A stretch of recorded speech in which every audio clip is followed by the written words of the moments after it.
आप सभी को प्रियंवदा का नमस्कार। आज पुनः एक कविता के साथ। कविता इसी पुस्तक ईश्वर अवधारणा से है। कविता का शीर्षक है रंभा चुप हो गई।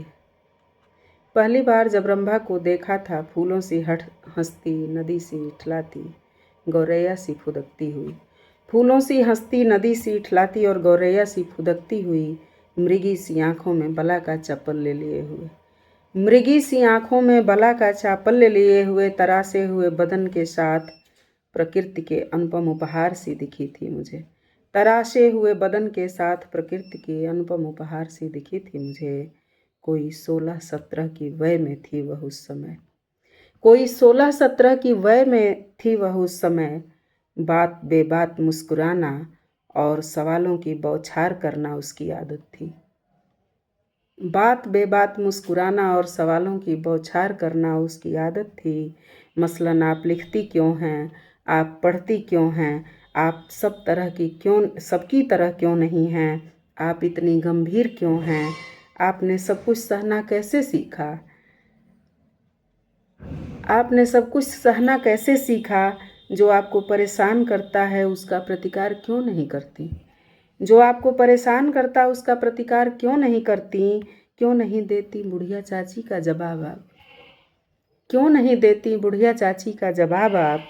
आखिर आपको ससुराल से मिला क्या, आखिर आपको ससुराल से मिला क्या। उसके सवाल और वह एक के बाद एक चलकर थक जाते। उसके सवाल और वह एक के बाद एक चलकर थक जाते। मन ही मन में सोचती, चुप कर लड़की कितना बोलती है। मन ही मन में सोचती, चुप कर लड़की कितना बोलती है। कुछ प्रश्नों के उत्तर समय देता है, मनुष्य नहीं। कुछ प्रश्नों के उत्तर समय देता है, मनुष्य नहीं। वह रूठ कर चली जाती, वह रूठ कर चली जाती, मुझे विचारणों में गोता लगाती छोड़कर। आज रंभा वर्षों बाद मिली थी, आज रंभा वर्षों बाद मिली थी। 2 छोटे बच्चों के साथ अंक लगकर रोती रही। मैं आज भी चुप रहकर उसके मन का विषाद धुलने तक उसकी पीठ थपथपाती रही। मैं आज भी चुप रहकर उसके मन का विषाद धुलने तक उसकी पीठ थपथपाती रही। अब उसकी आँख की चपलता खामोश तरलता में बदल गई है। अब उसकी आँख की चपलता खामोश तरलता में बदल गई है। मिजाज की शोखी ने निस्तब्धता का आवरण ओढ़ लिया है। मिजाज की शोखी ने निस्तब्धता का आवरण ओढ़ लिया है।